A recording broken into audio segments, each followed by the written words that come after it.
pangarap, walang pinipiling edad o estado sa buhay. Hindi man umaayon ang panahon, darating ang pagkakataon na matutumbasan ang ating sakripisyo. Sa tulong ng mga taong handang umagapay at maghatid ng pag-asa sa tunay na karapat-dapat. Ako po si SB, Sam Versosa. Ito ang Dear SB. Ako si SB, Sam Versosa. Lumaki sa hirap, nag-aral at nagsumikap. Kaya ngayon, nais kong ibalik ang oportunidad at pag-asa sa mga taong nangangailangan at nangangarap magbago ang buhay. Thank you so much. Pili na kayo lahat! Pili kayo! Ako si SB, Sam Versosa.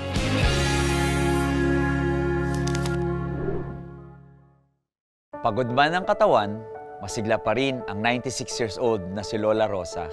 Sa araw-araw niyang pagbangon, dala niya ang pag-asa na mas magandang bukas para sa kanyang pamilya.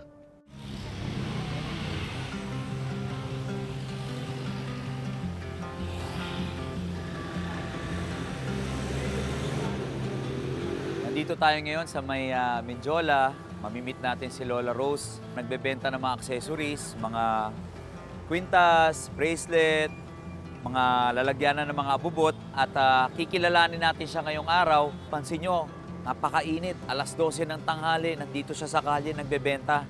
Tara, kilalanin natin siya, tapos mamaya pakyawin natin lahat ng benta niya. Lola Rose, kamusta po kayo? Ako po si SB, Sam Versosa. Kamusta po kayong lahat? Ito, magaling. Malakas-lakas pa rin naman ako. Malakas-lakas pa. Pwede ba akong makisama muna dito sa inyo? Tuturuan kitang gumawa ng ano, ito. Tuturuan mo ako? Sige. Oh. Sige po, Lola. Tuturuan kita.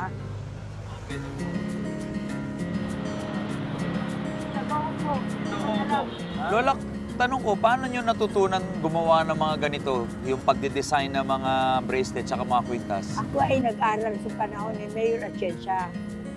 Hindi ko lang malaman kung anong year yun.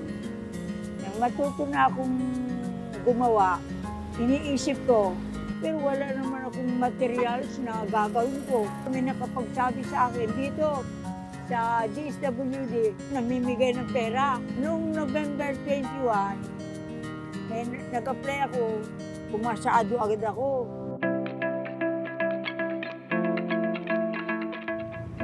Lola, liliit nito ah. Oo. Buti na yung kita nyo pa. Nilalakyan ko yung mata ko eh. Pinada na to. Yung nakakaduling to, Lola. Ito ang gagawin natin. O yan, maganda ito. Kung gusto mo, plug. Tuturo ko din sa'yo itong plug. Bayang magiliw. Yan. Galing yung plug na yan ah. Oo. So yung ganito, mga gaano katagal nyo po ginagawa? Ayan, mga 4 hours. 4 na oras. Magkano nyo ito binibenta? 50 pesos. 50 pesos. Grabe, sa 5 oras, nagagawin nyo to, 50 pesos kung mabenta nyo. Grabe oh, 50 pesos. 5 oras ang pagtatrabawan ni Lola Rose. Bibiling ko na to, Lola. Philippine plug. Yun, galing.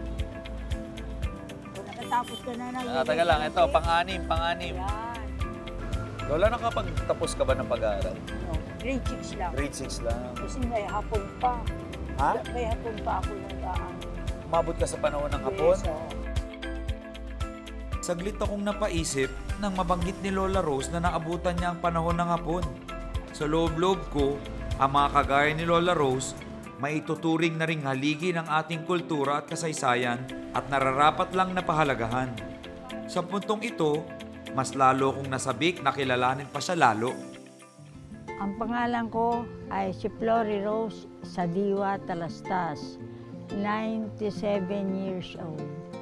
April 20, 1927. 2 months pa lang ako nagpwesto dyan. Ngayon pa lang ako nagtitinda. Pero nung araw pa, nagtitinda na ako. Nung ako panang Panimar ko, nagtitinda ako. Sigarilyo lang. Natutuwa ako. Nakakatulong ako sa pamilya ko. Napapag-aral ko. Bawat hingi nila sa akin, may inaabot ako. Kasi nandun ako sa pwesto, doon sa Ligarda na yun. Nakakatulong ako masyado.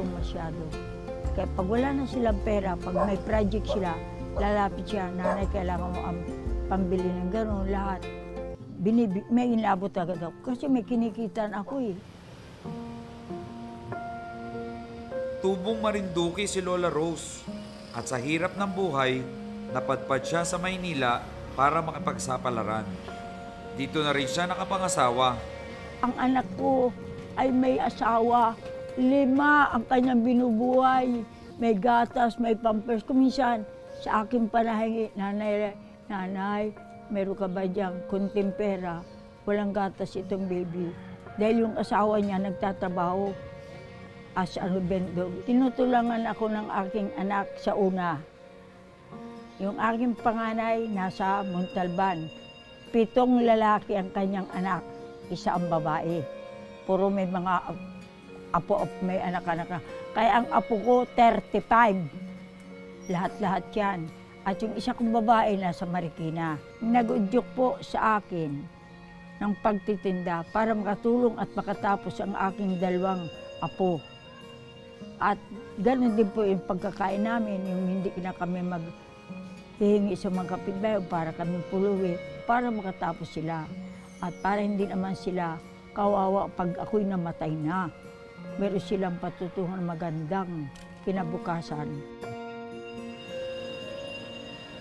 Delikado man at hindi mainam sa kalusugan ni Lola Rose ang kanyang pinupwestuhan, tinitiis niya ang usok, init at ulan para lang makapaganap buhay at matustusan ang pangangailangan ng kanyang mga apo. Pag kumita na ako ng 500, siyang araw hanggang 1,000, nasisipagan na ako noon. May pagkain na ako, may pambaon na yung aking eskwela na si Reniel, si Rans, nang binibigyan ko pagbaon nila. Bukod sa tulong pinansyal, sinisiguro rin ni Lola Rose na maayos ang kalagayan ng iba pa niyang mga apo. Siya pa nga mismo ang naglalaban ng mga damit nila tuwing katapusan ng linggo. Sabado, ako maglalaban mga uniform nila, lalaban ko pa rin sila. Mamaya, bibigyan naman ako ng 50 pagkain, hapunan. O, tanghalian, 50. Ay, kung wala akong hanap buhay, saan hihingi ang aking apo? Sino magpapakain dyan? Wala. Turo ko sa kanila, lagi kayong magaling, makisama sa tao. Huwag na lamang kayong magiging bad boy. Huwag lahat ng bisyo, tanggalin ninyo. Sabi ko, at kayo'y magkakaroon ng magandang kinabukasan. Nasusunod naman nila. Siyempre parang maaawa ka dahil yung sa AIDS na ganun, kung tutuusin, nagpapahinga na lang siya. Ang lagi kong sinasabi sa kanya na hindi ka pababayaan ng Lord, mahal ng Lord yung mga byuda. Magtiwala ka lang sa Kanya. Matatapos din yung mga dinadala mo na tutuusin, siguro bata-bata pa siya na dinadala niya na yung mga problemang yun sa anak niya. Kung susumahin, parang walang katapusan ang paghihirap ni Lola Rose. Hanggang sa may nakapansin sa kanya habang nagtitinda sa pwesto at naisipang i-post ito sa social media. Dito na unti-unting dumami ang suki niya. Marami ko nang na trabaho na ang puhunan ko ay karangalan na ibibigay ko lang sa mga apo ko. Ang pangarap ko sa aking pamilya, sa 2 kong apo, makatapos lang sila. Lola, dahil hanga ako sa ginagawa mo at alam kong deserving ka na talagang sa edad mong yan, kumakahit ka pa at nagnenegosyo para sa mga apo mo at sa pamilya mo. May munting regalo po ang Dear SB, yung programa namin para sa inyo. Ito po yung munting regalo namin para sa inyo, Lola!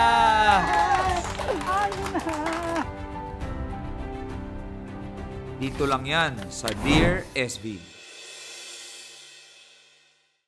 Hi guys, kung kailangan nyo ng tulong, Kung kailangan nyo ng tulong, Kung kailangan mo ng tulong, kung kailangan mo ng tulong, tag nyo si SB.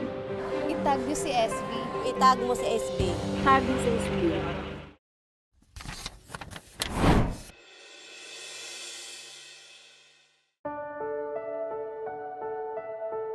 Dahil sa social media, unti-unting nakilala si Lola Rose at nabigyan ng pagkakataong kumita ng higit sa inaasahan niya araw-araw.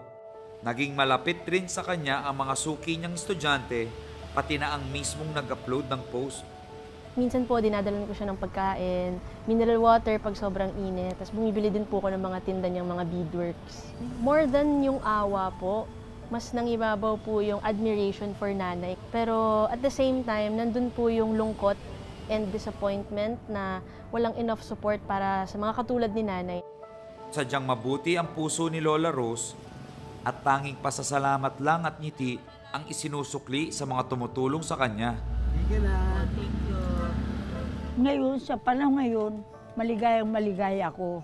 Sa paghahanap buhay ko, nakaka-savings pa ako. Yung mga taong tumulong sa akin, hindi ako naghihirap. Maraming pagkain, may kanin sa almusal, tanghalian. Talaga? Itong matatamis ng itirin niya, sa kabila ng mabibigat na pasanin, ang umantig sa puso ko habang nakikipagkwentuhan sa kanya.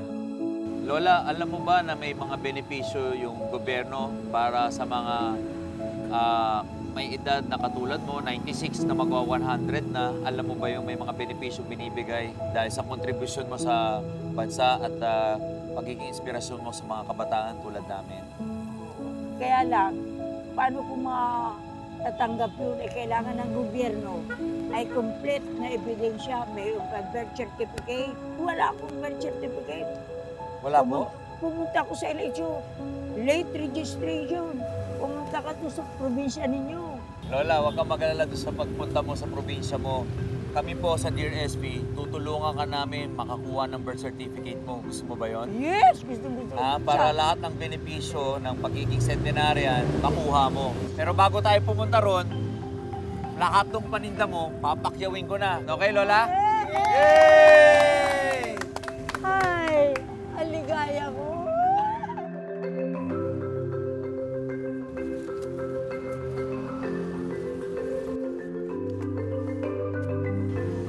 Di ba ito malalaglag, Lola? Wala na nga ito, bulong. Wala. Natanggal, hinila ko, natanggal. Grabe, walang gulong. Ganyan, okay. Una ko rito, Lola. Okay.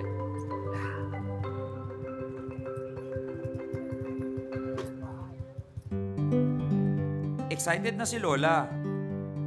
Pero mas excited ako na ipakita sa kanya kung ano man ang mga sorpresang inihanda ng Dear SB para sa kanya. Tara, Lola, baba na tayo.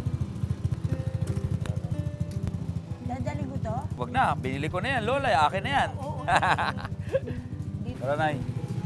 Hanga ako sa inyo. 96 years old, pero nagsusumikap pa rin kayo at lumalaban sa buhay, Nay. Oo. Yan ang aking pangarap. Inom muna tayo ng tubig dito, Nay. Medyo nainitan na rin tayo. Oo. Mineral. Meron ba kayo mineral, te? Dalawa? Meron. Tara, Lola, po ka muna. Cheers tayo, Lola. Aba, galing naman. Sabi.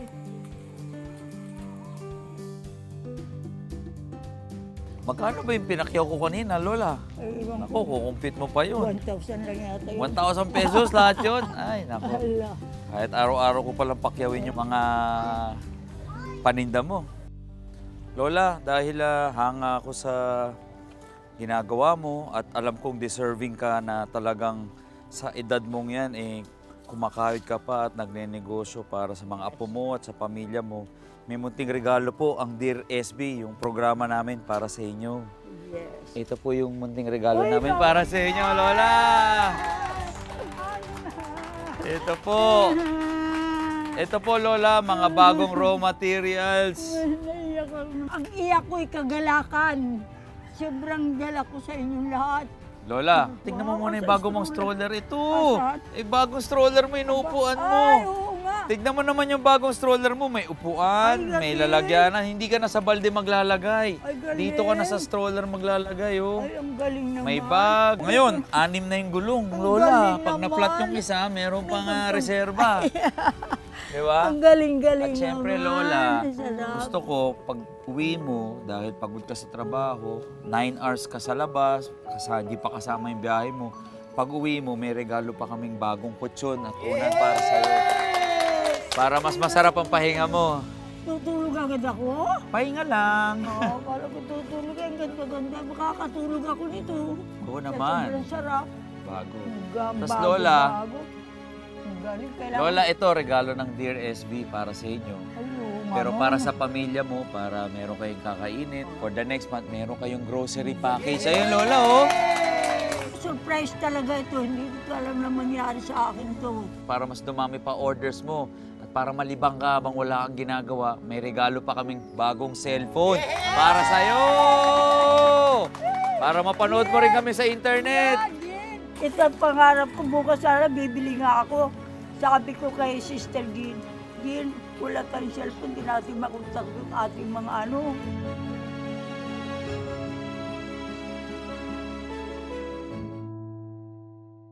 At dahil natuwa ako sa iyo, Lola, at napasaya mo yung damdamin ko, personally, gusto ko tang bigyan ng financial na tulong.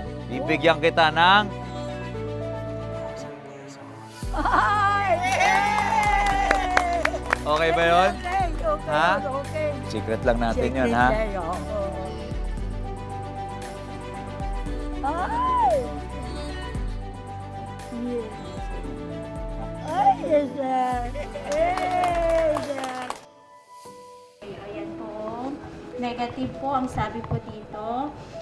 We certified that we do not have any record of birth of Flori Rose Silva Sadiwa. Yan po. Yes. So, kung pag gano'n nanay, kasi negative nga, ang sabi po dito ay further verification po from the LCRO po ng Gasan, Marinduque. Talagang mapipilitan kami pumunta ng Gasan. Yes po. Marinduque. Dito lang yan sa Dear SB. Kung kailangan nyo ng tulong, Kung kailangan mo ng tulong, kung kailangan nyo ng tulong, itag nyo si SB. tag mo si SB. Itag mo si SB. Itag nyo si SB.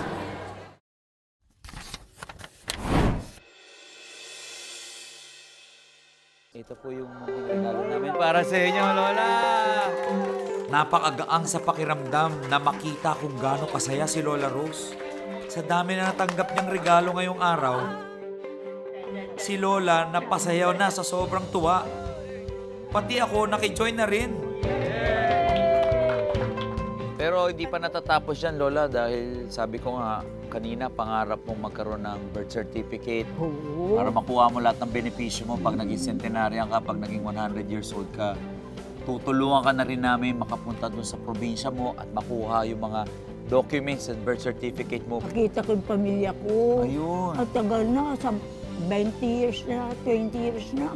So, pupunta tayo ng Marinduque para ayusin lahat ng papeles at birth certificate mo, Lola, okay? Yay!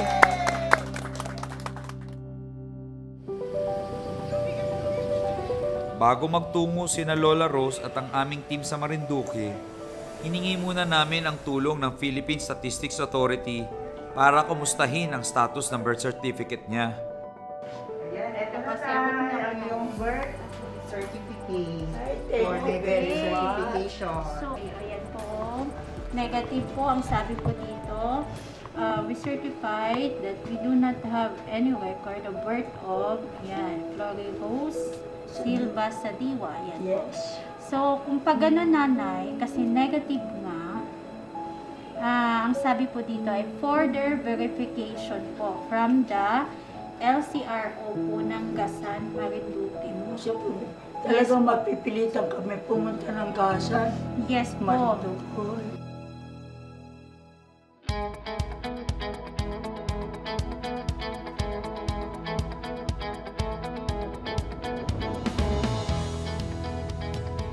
Ang ligaya-ligaya ko. Ngayon, magkikita-kita na kami, lalo yung pinakamamahal ko na sa stable. Yung pupuntahan natin.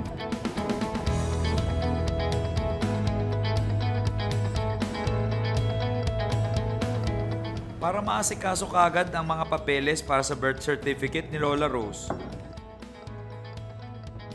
dinala na agad namin siya sa civil registry sa bayan ng Gasan. Laking tuwa ni Lola nang makita ang isa sa kanyang mga apo na nagtatrabaho sa munisipyo.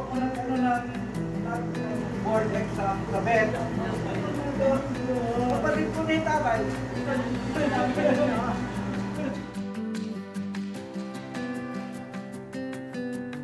Pinayuhan muna siya na kumuha ng iba pang certificate at magdala ng mga testigo na magpapatunay ng kanyang totoong edad.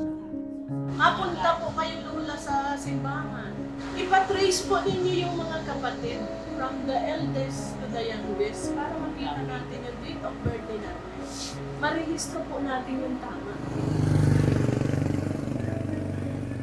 Nakakalungkot isipin na sa mga tulad ni Lola Rose na kapos sa edukasyon at dahil na rin sa katandaan at kawalan ng sapat na gabay, mali ang personal na impormasyon na kinasanayan niyang gamitin. Lola, ilang taon ka na? 88. So, ibig mo sabihin, mas matanda ka kay Lola Glory Rose. Nung kayo magkakabata sa mga matanda. Kaya hindi kita kasi kanya matanda. Si Nanay Rosa, sa aking pagsisiyasat o pag-imbestiga sa kanyang mga kamag-anak. So, ang panganay is 1937. Siya, si Lola Rosa, ang next kin. So, hinanap namin from 1938 to 1940. May record po si Nanay Rosa. May birth certificate si Lola.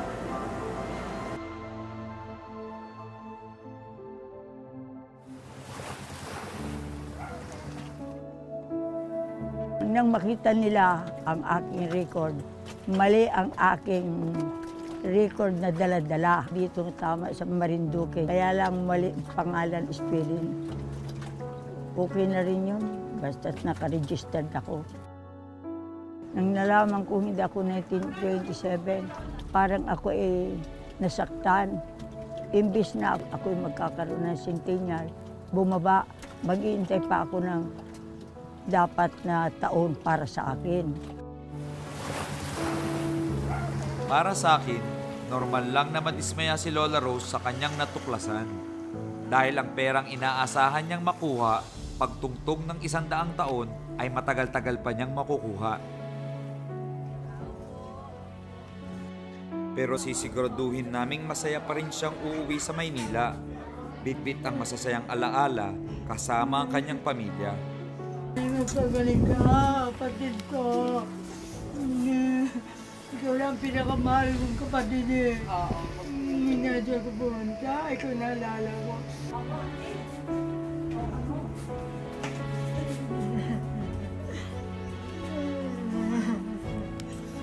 Kailangan ako.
Napakaligaya ko at nakita ko lahat ang aking pamilya na 15 years old. Maghintay ko, palulusogin ko katawan ko, magtitinda ako. At tutulungan ko na lang ang aking sarili para ma-reach ko ang hinahangad ko na pabuhay sa akin ng gobyerno. Napakaraming bagay ang natutunan ko nang makilala ko si Lola Rose. Hindi lang sa tamang pag-design ng beads, sa tiyaga at sakripisyo, napatibay din niya ang kagustuhan kong makatulong sa mga kapuspalad nating mga kababayan na nangangailangan ng tamang gabay para maisaayos ang mahalagang bahagi ng kanilang buhay.